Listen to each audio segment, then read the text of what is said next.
Era de Bronze.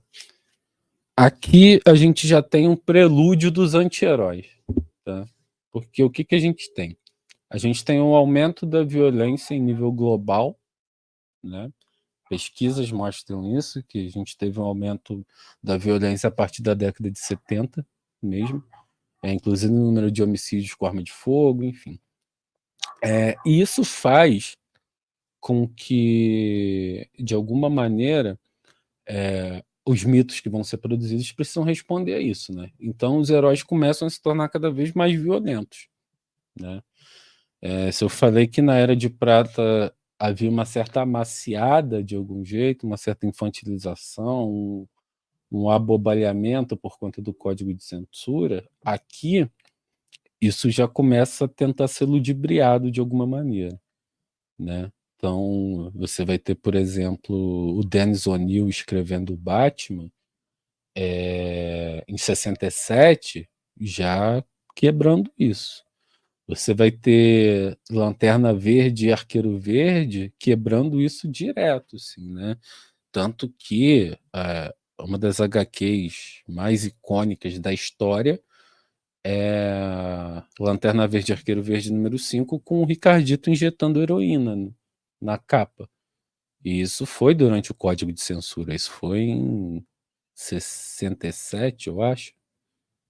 Não lembro, mas foi algo por aí, né? Então, o código de censura começa a ser quebrado e isso implica o quê? Isso implica na sombra do herói, porque já não dá mais para ser o herói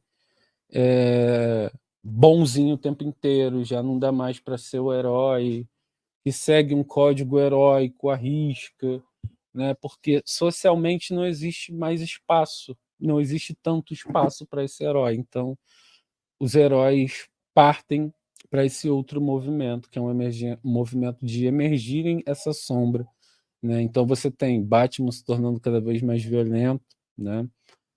Demolidor do Frank Miller, que porra, é excelente, é dessa época.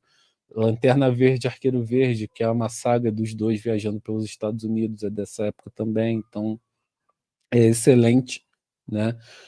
A gente ainda vivia aqui na Guerra Fria, né? Mas aqui era muito mais uma questão da espionagem, era o tema principal da Guerra Fria, assim, né? Espionagem na década de 70 e vai chegando mais para o final da era, a gente vai tendo as questões da queda do Muro de Berlim, né? Ou pelo menos da iminência de queda, ou desse desejo de queda. Essas questões sociais também começam a aparecer com bastante força, tá?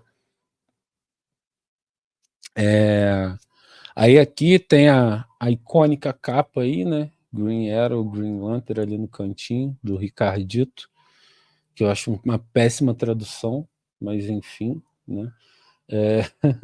E aí a gente tem uma dinâmica curiosa entre o Arqueiro Verde e o Lanterna Verde, né? Um é um herói galáctico, né? O Lanterna Verde é um policial espacial, né?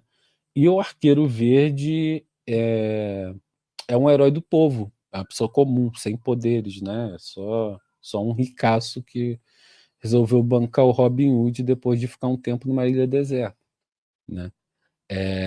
E aí essas duas figuras representam opostos de algum jeito, né? Porque um é só humano e o outro é um humano divinizado, né? É sobre-humano, de alguma maneira, é super-humano.